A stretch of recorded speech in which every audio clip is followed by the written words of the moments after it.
Okay, let's begin. Assalamu alaikum, everybody. A'udhu billahi minash shaitanir rajim. Bismillahir rahmanir rahim. Rabbi shrah li sadri wa yassir li amri wahlul 'uqdatam min lisani yafqahu qawli. All right, brothers and sisters, a recap of last Saturday's class. Universe is like a university with departments, and we are the students learning with trial and error. And the key to success is staying on the right path, is using consciousness, acknowledgement, and realization. So now moving on, 10th word, page 74, we will be studying first truth. First truth, the gate of Dominicality and sovereignty, the manifestation of the name of sustainer. Is it at all possible that the glory of God's Dominicality and his divine sovereignty should create a cosmos such as this in order to display his perfections with such lofty aims and elevated purposes without establishing a reward for those believers who through faith and worship respond to these aims and purposes? Or that he should not punish those misguided ones who treat his purposes with rejection and scorn? So, what do you think about that question? Do you think God punishes those misguided ones and those who treat purposes with rejection and scorn? Anyone would like to say something?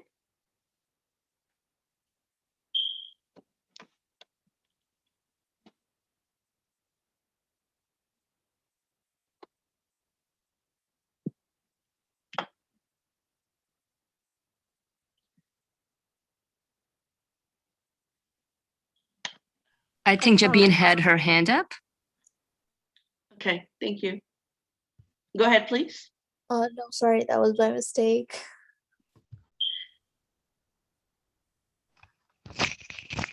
I was, Assalamu alaikum, this is Inaba. I was, for me, I really needed to read the question slowly so that I could like absorb into my heart I feel like the spirit of the question. So for me, like even just the first 5 words were really important. So for me, it's like, it's reading, is it at all possible? Like, in other words, are we going to waste all of this creation and all of your lives and all of the meanings of your lives and just at the death of your humanly body, everything is going to be over and there'll be no greater culmination of all of these meanings together. And then, whether it's heaven or hell, I think everything, it makes sense because it's like, when you read the question in a way that it elevates you to sort of see from a sky view, look at all of this meaning, look at all of this beauty, how could it just be for nothing? Then both questions for establishing a reward for those who acknowledged it and were grateful for it, or the natural consequence for those who did not acknowledge it, who entirely forgot to go to class. Then it's like, how could you not expect that something would come from all of this, given so much, not energy in the sense that it's hard for God, but like energy in the literal sense, like look at all of the frequency in this world. Where could it go to? Just simply knowing that in physics, things don't just stop being. In motion doesn't just stop, it goes somewhere. So for me, that's, sort of where the question was leading my spirit. Well said. Anybody else? I mean, I believe it's pretty much self-explanatory, and because for myself, I was also surprised to see this question. I was like, God is so merciful. Why would he punish? I mean, having learned that, I'm like, people themselves punish themselves. So his mercy is just, enormous. So I guess. Excellent. Yeah. Yes, Brother Ali?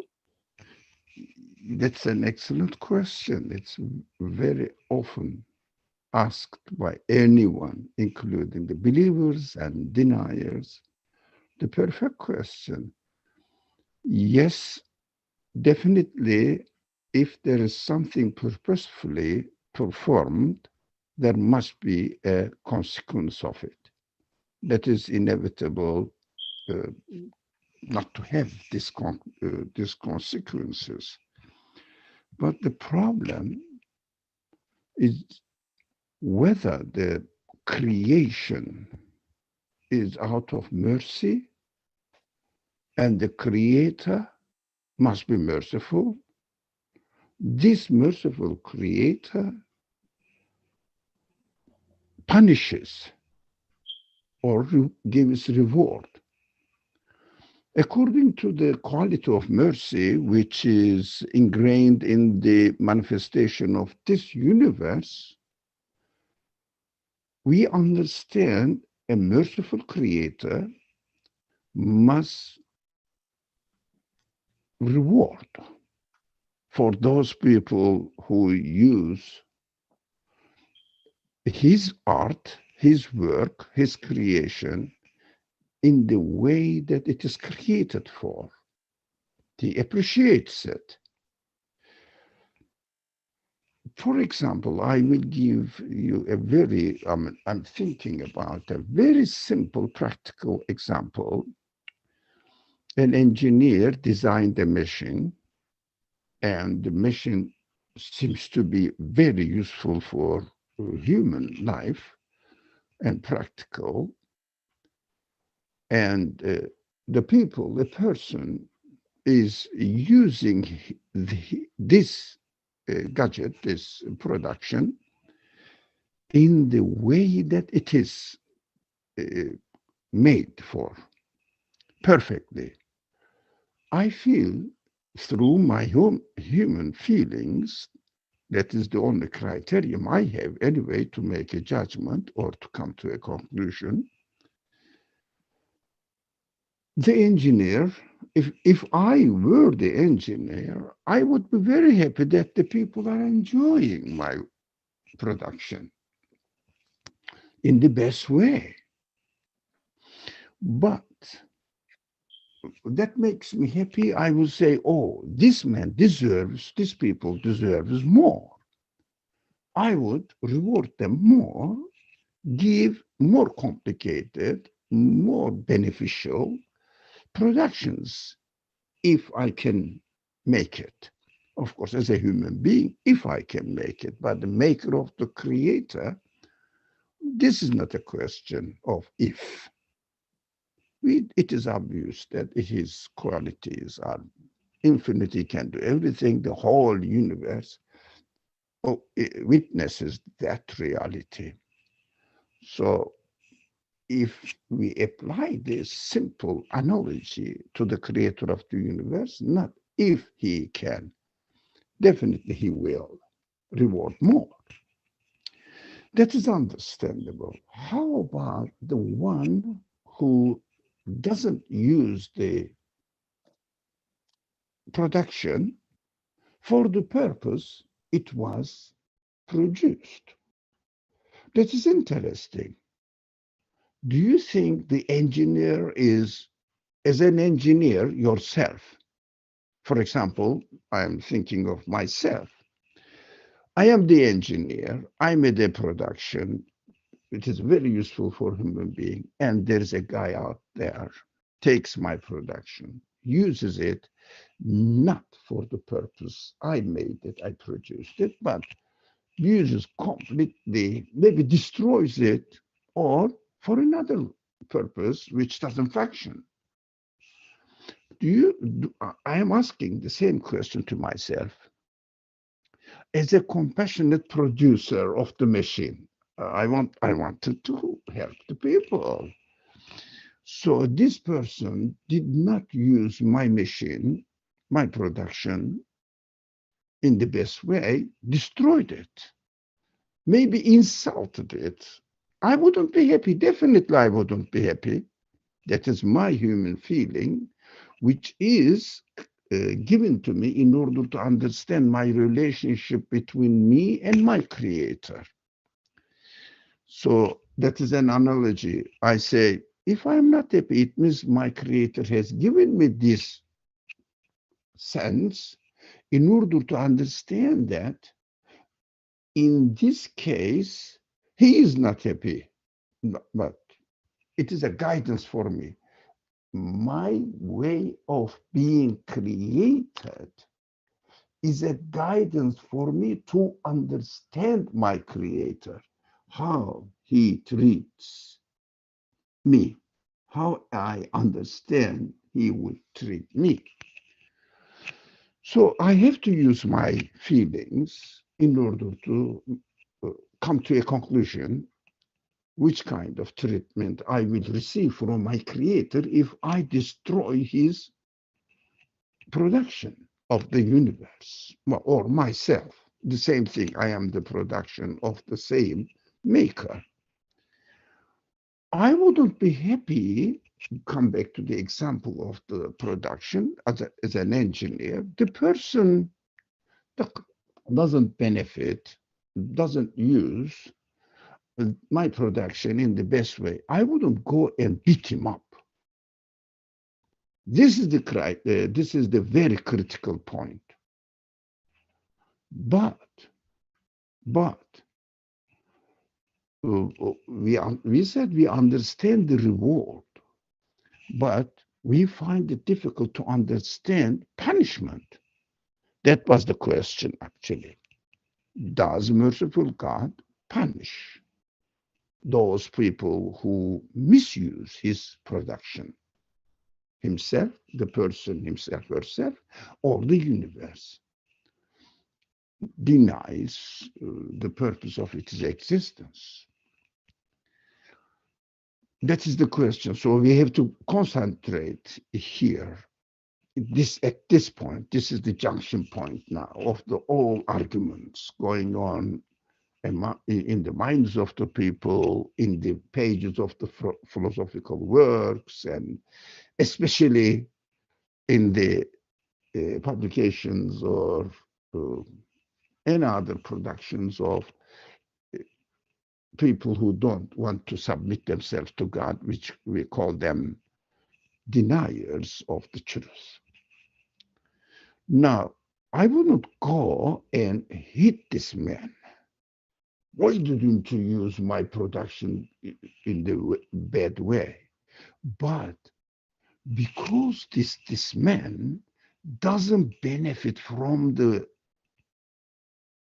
beauty, from the functionality, from the help of my production, he punishes himself.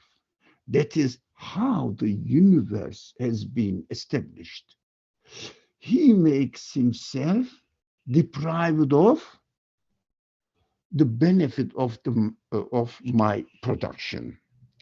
So, in the first phase of this example analysis, I'm speaking slowly so that we can understand the matter better. So I'm making it as simple as I can. So for those who use the machine and enjoy the functions of the machine, made their life easy, comfortable, benefited from all the functions of the machine, I would say, let me make them another machine which helps them here and there as well, if I am able, of course. But as far as the creator of the universe, ability is not the question. He is absolute. It must be absolute. He can. So that is paradise in the language of the religious literature. Now, for those people who didn't benefit from it, I ask myself, can I or would I make another mission for this guy who destroyed the mission, misused it, denied it as benefits? Personally, I don't know what you feel. Personally, I said, this man doesn't deserve it at all. Why should I make another one? It would be a waste for me. That deprivation of my mercy, my good intention to help people is enough for this man. He is not benefiting from already given production. He won't benefit from the further productions as well. That will be the result of his own choice, punishing himself by depriving himself of my mercy, my good intention. If a person deprives himself of the mercy of the Creator, which kind of punishment this man will receive? Not from me, from his own, from the result of his own choice, deprived of my mercy. I wouldn't look at him. I wouldn't take pity of him. I wouldn't do anything for him anymore. Here is the universe, whether I use it or not. From now on, nothing else for you. If you carefully read the Quran, this scenario is clearly stated. They will be deprived of God's face, God's mercy in the hell. They will say, okay, you take care of your own life. I am not going to give anything to you. You said that I am self-sufficient. Okay, satisfy yourself now for yourself. That is the severe language we hear from the Quran. We think that God is really getting crazy, furious, and beating him up. Not at all. God is not showing his mercy to him because he doesn't deserve it. So simple. That is why the Islamic literature, the scholars, generally state that hell, not specific, some scholars are angry in their nature, that is aside, forget about that. But the reasonable scholars, they say, hell is the deprivation of where? The deprivation of God's mercy, God's face. It means God is not going to turn to them. What does it mean? He's not going to produce anything else for them because he doesn't deserve it. He didn't appreciate it. So hell is the place where God's mercy is not displayed. I would ask you a question. If the mercy of the Creator has not arrived to us, what we are left off or left with? Nothing. Nothing. If God has not created the earth, created the plants, animals, created myself, gave me my spirit, what is left? Nothing. Hell is the experience of the people of nothingness. That is why the language we have to learn that the Islamic scholarship uses, this reasonable ones though, not those classical angry people, furious, shouting at people, Allah will burn you in fires, and that is idiotic. So I don't take that seriously at all. But they say hell is where the meaning world is experienced. What does it mean? That is Islamic literature. Nothingness is experienced. Whatever I want, I will be left with nothing. I cannot satisfy myself, deprived of all my expectations, because it is not God. I misused the production of the Creator and insulted him by saying that this universe is meaningless, purposeless, happened by itself, not you did it, as I find the machine or the production. As if somebody finds the production that I produced to make this person's life easy, freely gave it to him. If he says, this is meaningless, I'm not going to use it, I'm not going to benefit from it, I'm going to just throw it into meaninglessness. Just happened to be, it is not good for me at all. I will say, okay, there is no more, all right, bye-bye. He will see, this person will see my face again. He will not see my face again. He will be left on his own self. That is hell. We have to make clear that this problem of evil is not a problem. Problem is in our description of evil, in our description of hell. I think this matter is so easy to grasp, so easy to understand. It keeps popping up, popping up, popping up. How merciful God punishes us in hell. Look at this scriptures, all scriptures, Torah, Quran, full of furious, angry God statements. No, it is just if you don't utilize what I have provided for you now. Look, beautiful world out there.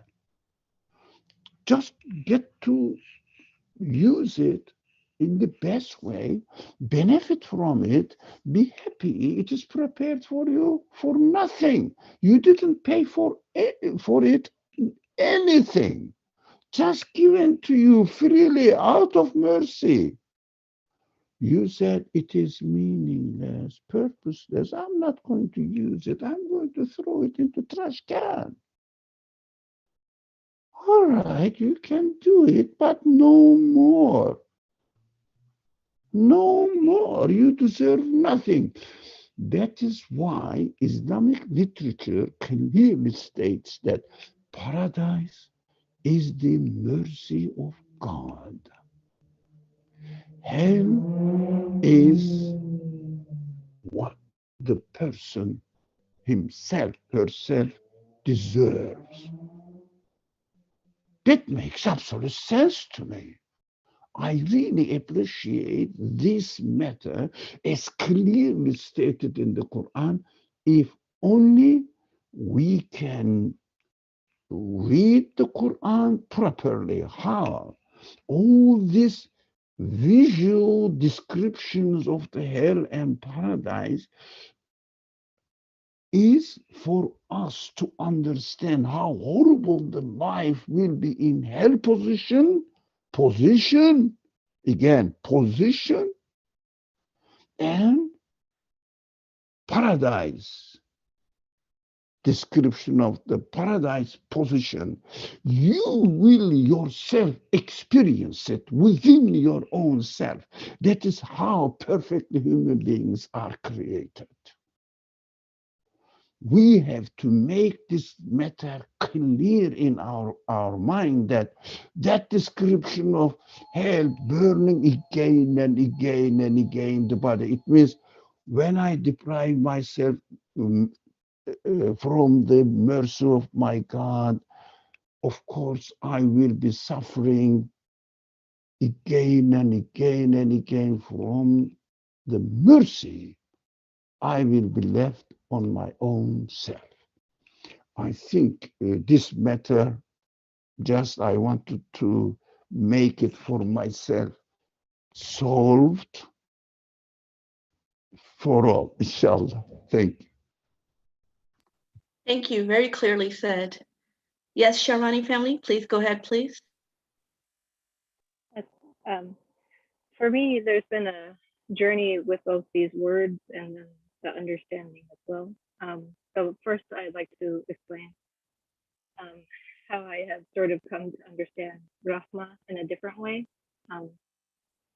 So because I grew up reading books like King Arthur and seeing Disney movies and other medieval settings of a king who grants his mercy to not chop off somebody's head when they, stole a piece of bread from the village market, even though they were very poor.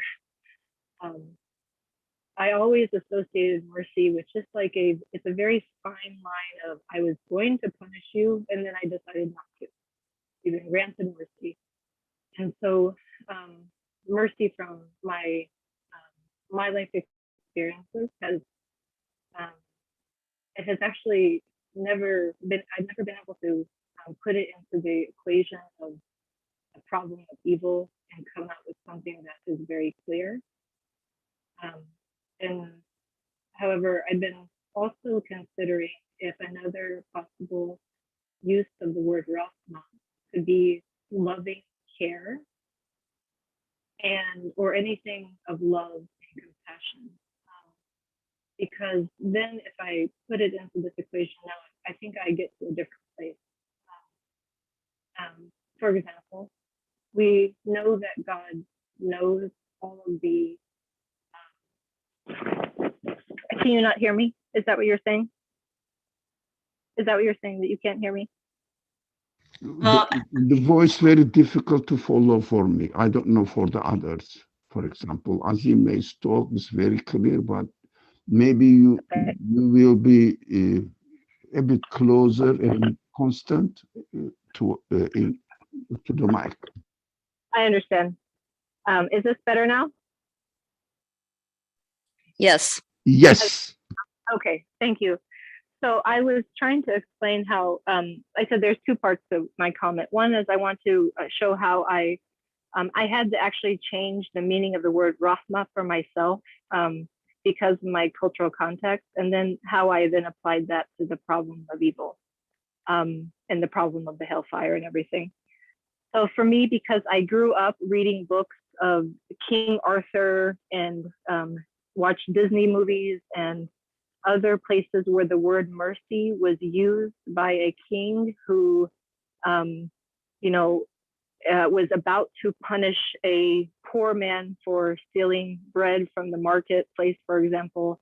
And then, it was so close that he was going to chop off his hands for sure. But then he just, got an ounce of love in his heart and decided, I won't chop off his hands for this. And so that was like, how I always understood mercy was like, you're probably going to be punished. But then at the last minute, I decided to grant you my mercy, and you will be working, scrubbing the floors for the rest of your life, but I'm not going to chop off your hand. So mercy for me was never really an overabundance of compassion and loving care.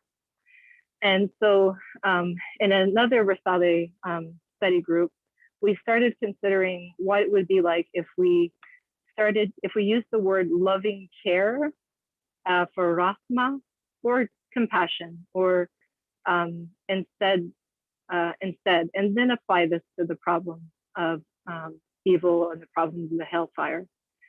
And for me personally, it sort of went like this. So we know that Allah knows all of the choices we're going to make, and He already knows what our afterlife will be. He's already prepared it.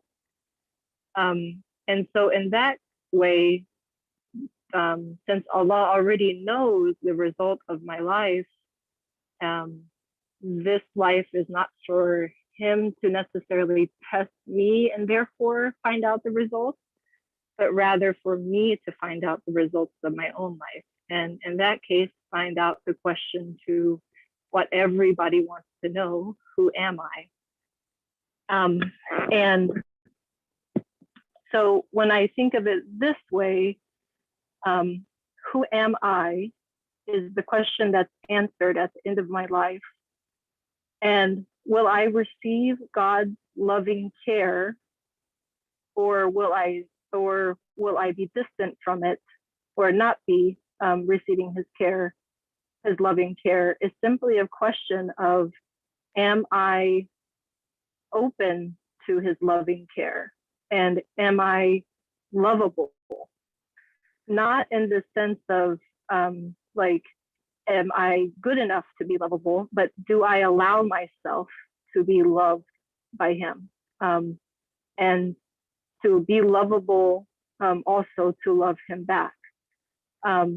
So for me, then it becomes clear, because we have all experienced what it's like to, or at least I hope that we do, that we recognize how we naturally hurt ourselves when we don't accept someone's love for us or allow ourselves to be loved. We torture ourselves in hellfire when we don't allow ourselves to be loved by someone who is clearly loving us and trying to extend their everything to us. And so for me, this was a real answer that settled my heart.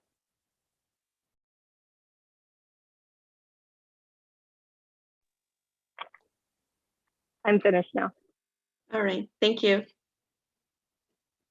Shall we move on to the next one?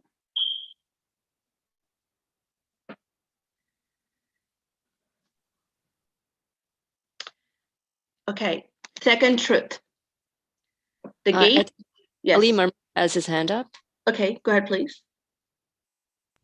I would like to share, thank Shahrani family in Abe. I think in Abe thought it's a family, but an Abe told. To make the case clear, because as she comes from a certain cultural background, which we are all inflicted by this certain cultural background, but more so those people who were born into it. And I understand, and as much as I know, Elabe coming from that cultural background, mercy is understood an extra favor in the Western culture. That's what I am very happy to.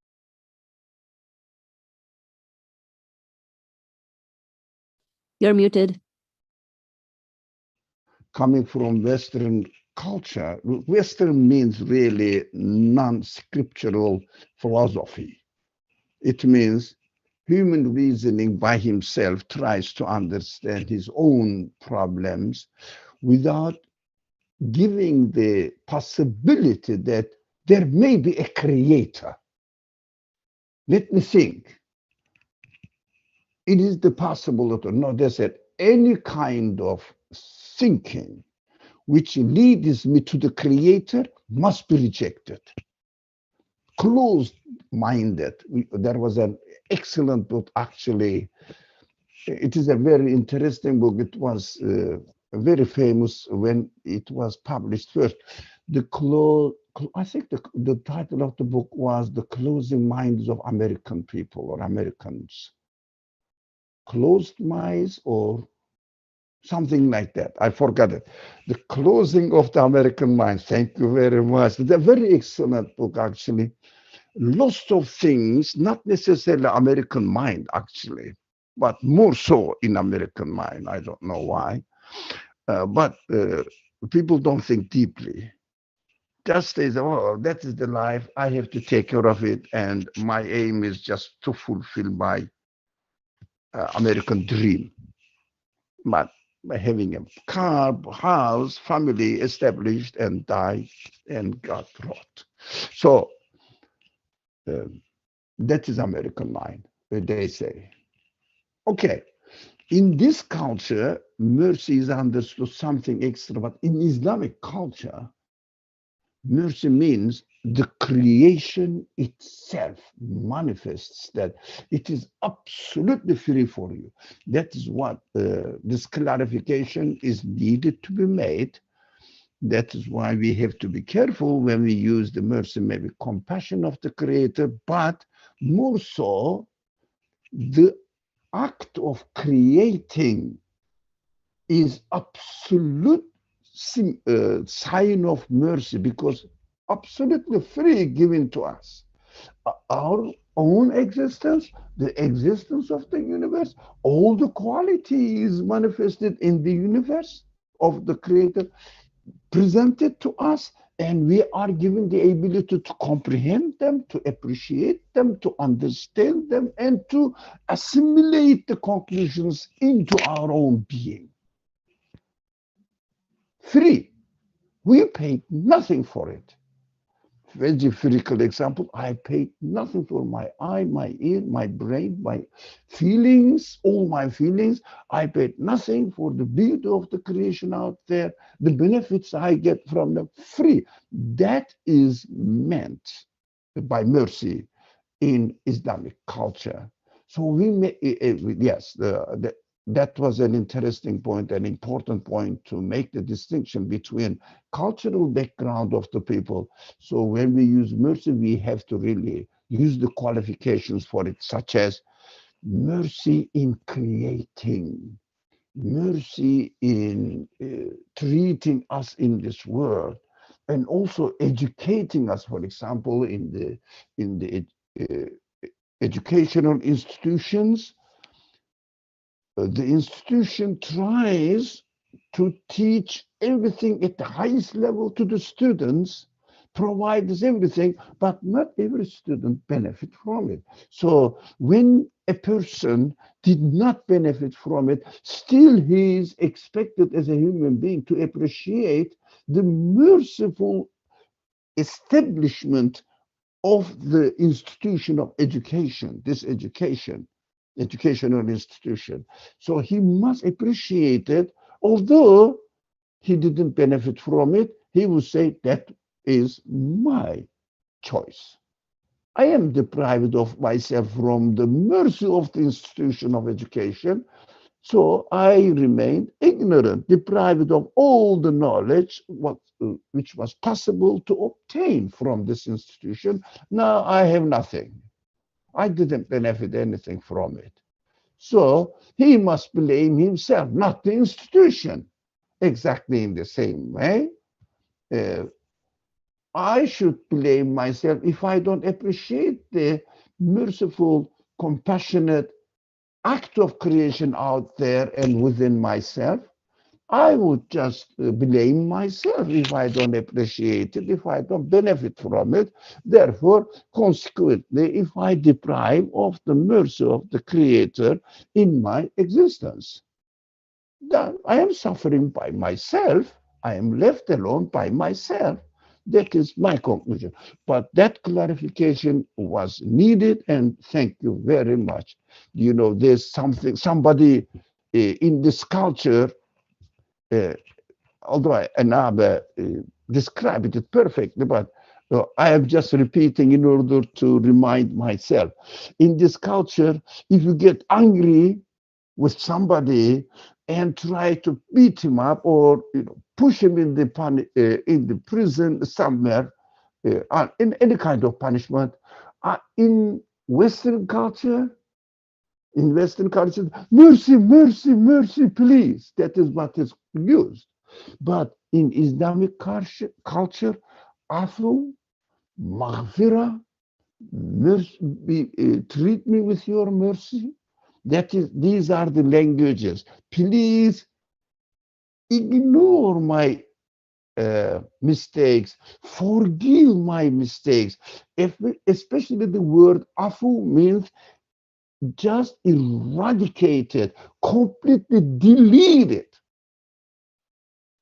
That we don't use mercy in this context, in Islamic literature. But Alhamdulillah, I'm very pleased to hear this explanation. Thank you very much. Thank you. Sharani family, you have your hand up. Mistake, I'm taking it down. Alrighty, thank you. Okay, let's proceed. Second truth, the gate of generosity and mercy, the manifestation of the names of generous and merciful. Is it at all possible that the Lord of the world, the Lord of this world, who in his works demonstrates infinite generosity, infinite mercy, infinite splendor, and infinite glory, should not give reward in a manner befitting his generosity and mercy, and not punish in a manner befitting his splendor and glory? If one looks at the disposition of affairs in the world, one sees that all animate beings, from the weakest to the most powerful, are given some fitting form of sustenance. And I believe there's a footnote. So which says, all licit nourishment is obtained not through the exercise of strength, but through the existence of need. The decisive proof of this is that powerless infants enjoy the finest of livelihoods, while strong wild beasts suffer from all kinds of deficiency, and that fish, for all their lack of intelligence, wax fat, while the cunning fox and monkey remain thin in their quest for livelihood. There is, therefore, an inverse relationship between sustenance on the one hand and strength and willpower on the other. The more one relies on strength and willpower, the more difficult it will be to sustain one's livelihood. I believe the last statement here in that footnote, I guess, talks about your egoistic quality. So you think everything is your own, like your own will, your own strength. It's like you're not relating it to your creator who's given you that. So when you don't count on your creator, I guess then that's definitely going to be difficult for you. Anybody else want to say anything?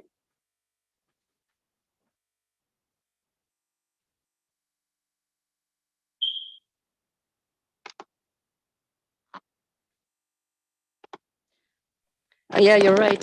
At least I think that's how we go on living in our day to day, thinking that, oh, this is my doing, like you said, my own strength, without realizing, oh, who's the actual source of existence or the provider of all this.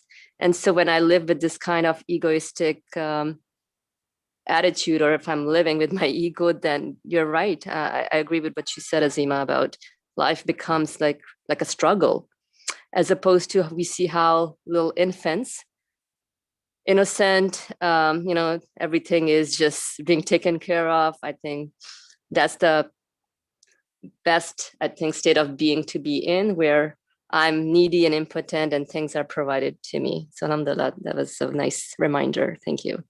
Very true. Thank you. All right, let's continue. Indeed, the weakest and most powerless are given the best form of sustenance. The largesse in bounty is distributed with such lofty generosity that a hand of infinite generosity is manifestly at work. For example, in the spring, all the trees are garbed in clothes as fine as silk, just like the houris in paradise. They are encrusted with flowers and fruits, as if with jewels, and caused to offer us numerous varieties of the choicest fruits, on branches delicately outstretched like the hands of a servant. Similarly, we are given wholesome and sweet honey to eat, from the hand of the bee with its sting. We are clothed in the finest and softest of clothes by means of an insect that has no hands, and within a small seed, a great treasure of mercy is preserved for us. It is self-evident that all of this is the effect of the most virtuous generosity, a most delicate sense of mercy. Shall I continue, or does anybody have anything to say? I think it's quite clear. Alrighty, moving on. Then too, the fact that with the exception of man and certain wild animals, all things from the sun, the moon and earth to the smallest of creatures perform their functions with the utmost exactitude, do not overstep their bounds by an inch, and observe a universal obedience in a spirit of great awe. This shows that they act by the command of a possessor of a great glory and dignity. It is also apparent that the fashion in which all mothers in the vegetable, animal, and human realms succor their weak and powerless infants with the delicate nurture of milk in tender compassion is a manifestation of God's all-embracing mercy. It has a footnote.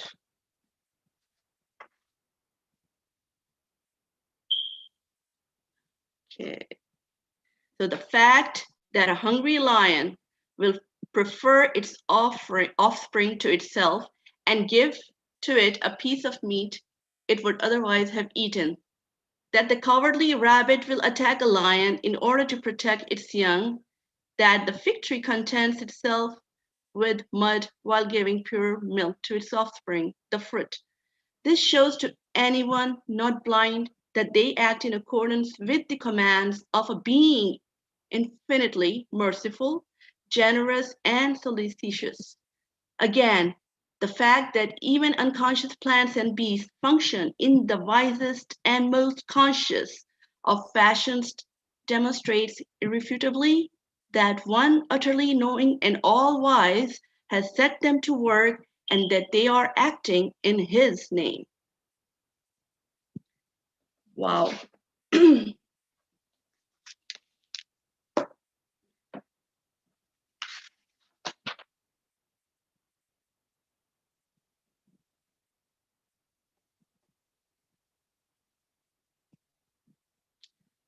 So since the master of this world has, then, such infinite generosity, mercy, splendor, and glory, it follows that his infinite glory and splendor require the chastisement of the discourteous, that his infinite generosity requires infinite bounty, and his infinite mercy requires a bestowal of favor worthy of itself. Now, in this transitory world and brief life, only a millionth part of all this, like one drop from the ocean, establishes and manifests itself. There must therefore be a realm of blessedness appropriate to that generosity and worthy of that mercy. One would otherwise have to deny the existence of the mercy that is visible to us, And this would be like denying the existence of the sun that fills every day with its light. For irrevocable death would transform compassion into disaster, love into affliction, blessing into vengeance, intellect into a tool of misery, and pleasure into pain, so that the very essence of God's mercy would vanish.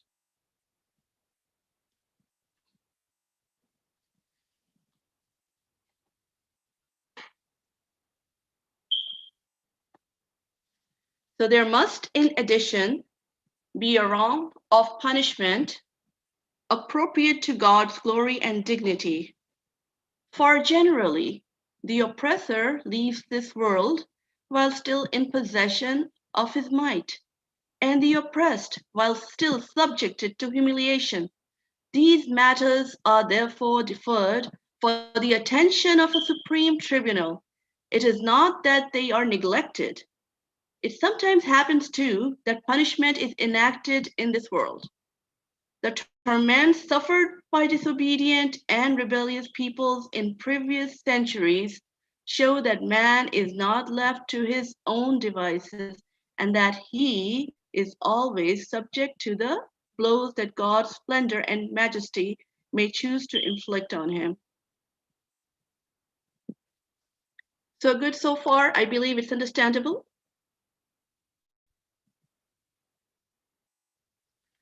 Okay, moving on.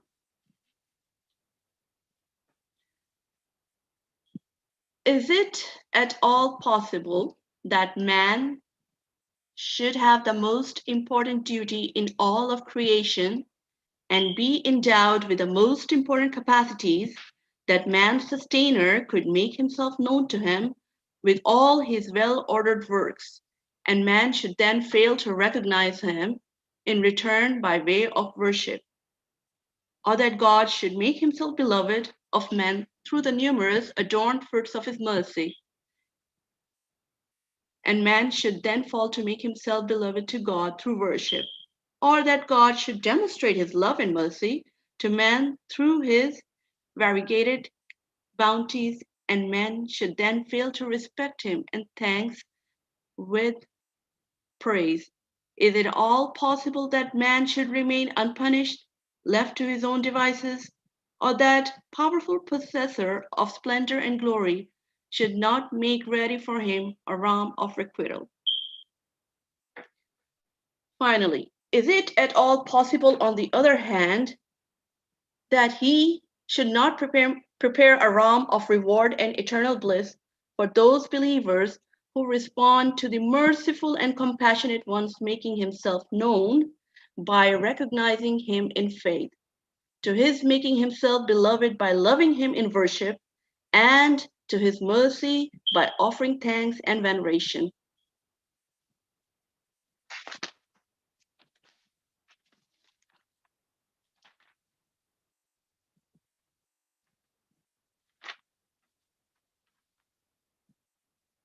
Okay.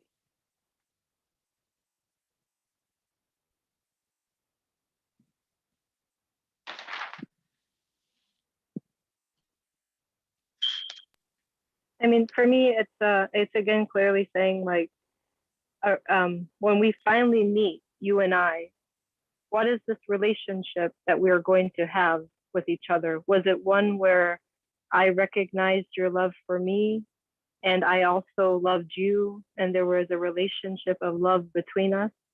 Or was it one where you were trying to love me and I was blocking it off?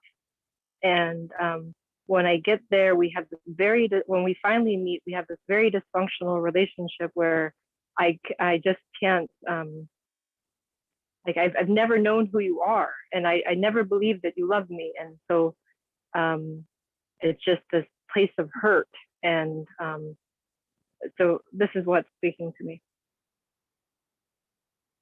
and that would be hellfire. Nice, thank So you. it would be a burning in the heart, you know. Yes, Brother Ali. One expression attracted my attention, which is in the middle of the second last paragraph. which says, oh, it's a long sentence. A man should fail. I'm just cutting the sentence from the middle.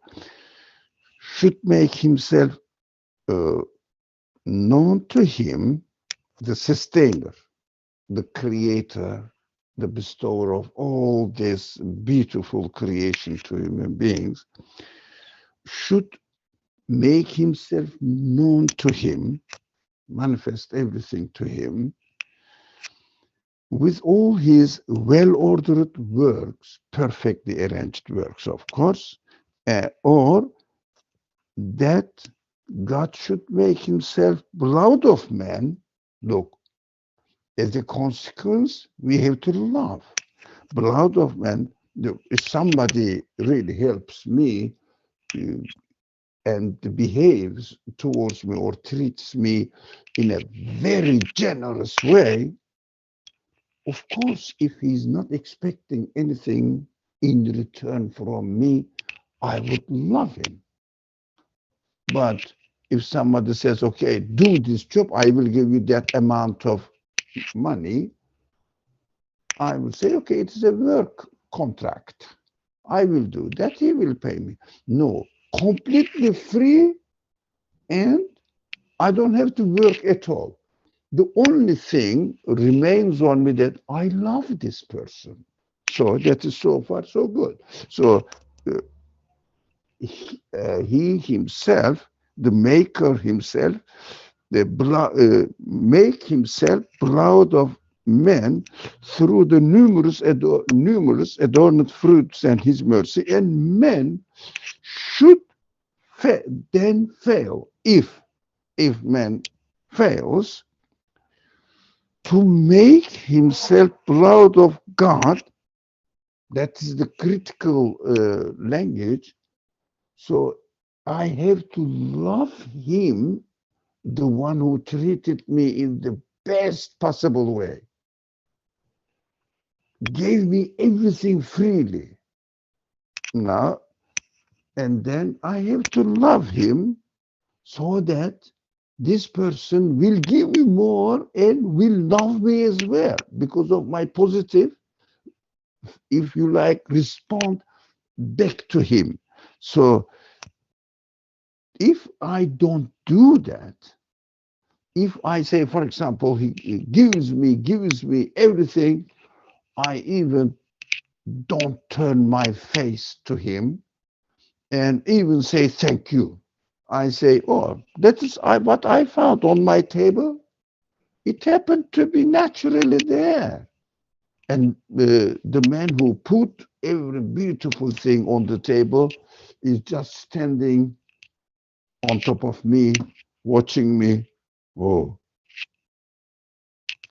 really, this man is not worth to be loved. So if I don't make myself to him beloved of him through, it is very interesting here, the critical language came through worship. This making myself to the generous creator beloved, making myself, it means making him love me, not doing something extra, but showing loving relationship back to him, smiling at him, thinking that I'm very happy that you are giving me freely all this. If I don't do this, then I will fail to receive more. That is the discussion earlier on we have been reading. But now, if I don't do that and I won't be making myself proud of him, it means I'm not making him that he would love me in my relationship with him.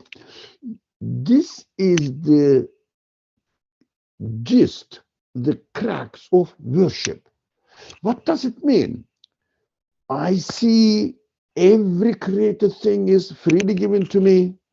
I have to respond back in such a way that expresses my happiness to him so that he will be loving me. This kind of relationship makes the heart of worship. We, in our discussions in this class, say that worship is responding back to the one who is very generous to me in the positive way, acknowledging it. It means a mutual relationship between me and my creator. But as far as the creator is concerned, he is always manifesting his mercy out there, giving me everything, educating me, training me. Of course, training needs both sides of the creation. So he warns me not to make mistake in this matter, in that matter, and also I have to take notice of him, and I have to thank him that he is reminding me not to fall into a mistaken behavior or attitude. Of course, these are the parts of the education system. So as a result of this education system, I have to understand that everything for my benefit in order to make my life in the perfect way, arrange my life in the perfect way, so that I will prepare myself to receive even more. So I have to learn. In this relationship, if I go back and say that, thank you for everything you are preparing for me, that relationship is called loving relationship, and this loving relationship is the center, the heart of worship. That is why we have to understand that worship is not an extra thing to do, extra burden on our shoulder. Worship is just the way I am created, which is called by nature, the way I am created, requires that if someone treats me nicely, I have to return with a response which is loving response, respectful response. It means smiling at him, thanking him, and showing that I am happy with his treatment. That's it. All this prayer, fasting, etc., is the training of this kind of worship. You are not doing anything. Instead of eating 3 times a day, anytime I just unconsciously swallow whatever I found around me, whenever I want, just acknowledging for example, fasting. Fasting now, we are fasting. So acknowledging that all the things are created purposefully for me, so I will remember that these things, whatever I'm benefiting from, as far as the eating and drinking side of my life, acknowledging him, his ownership over the food that he is presenting to me, over all this merciful treatment which I am receiving, presenting to me, just acknowledging how am I really uh, suffering and dying and becoming ill because of the lack of the nourishment on anything. No, instead of eating anytime I want, no, the permission between a limited time of a day, limited month of the year, 1 month, and only 2 times a day, not 3. That's it, not 3. And waiting for his invitation to the benevolent things that we are receiving here. Come on, have now, sunset, okay, and stop now when the dawn time comes. Stop now. It means a training, physical training of my relationship with my creator. That is the center of even prayer is like that, or giving zakat is like that. Giving to charity must be understood in this way. So that it's a relationship. but acknowledging relationship, loving relationship. That is worship. Is it a burden really? Or it is a part of the training and reminding what my reality is in this world. It is helping me that I am totally in need of all these things and I cannot provide by myself. This is provided purposefully by my creator, by my owner, by my sustainer. This acknowledgement way of treating my relationship with my creator is called worship. Actually, we find this kind of relationship between other human beings, and we practice it when it comes to the creator of the universe. Some people sees it, oh, why does God me to thank him? No, if I do something, a favorable thing to you, you yourself within own creation, God smile at me and thank me. Even I do something, a very small favor, very small favor. You just thank me. But when it comes to the whole beauty of the universe, everything is given to you freely. Human beings, some human beings, turn into arrogant position, arrogant attitude. Why the creator of the universe, why does the creator of the universe want me to thank him and smile at him and demonstrate on my behavior that I love him, I am happy with him? Why does he want me? But if you give me one single thing, for example, I am going to write or make a signature, put my signature on a paper, and I don't have a pen with me. If I ask a person next to me, give me the pen. Just put my signature on, return the pen. What do? It doesn't say with a frowning eyebrow. Just say smiling at them. Thank you, sir. Thank you very much. Just for giving me the pen for 1 second, 2 seconds. But the same man keeps questioning, why does the creator of the universe expect me to worship him? I mean, this is crazy, isn't it? This is not human. I think we have to understand what worship is in this connection. I really love this expression, making myself proud of my creator is worship. It's beautiful. I really was excited. Thank you. Thank you, Brother Ali. I also like the idea that we should all have mutual relationship with our creator and that we should try to practice every moment, every day, make it lively. So, okay. Going off of what you just said, sister, I think that there is it's also I think it's useful to contemplate on that there is always a mutual relationship between every single thing, no matter what. Even if I'm ignoring someone, then the relationship is I'm ignoring. That is a relationship of ignoring and disregarding. And if I, notice that person a little bit, then it's a relationship of a little bit of acknowledgement. And then if it's a relationship where we're really turning to each other and we really have this, this flow of love, then it is a relationship of great love. And so, no matter what, there is always a response, and no matter what, there's always a relationship. And I think that is also a natural explanation for, is it at all possible that all of this would have happened and that there won't be the natural results of what happens in the next life?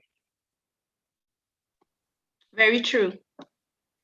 So I think we should end this. Is it already time?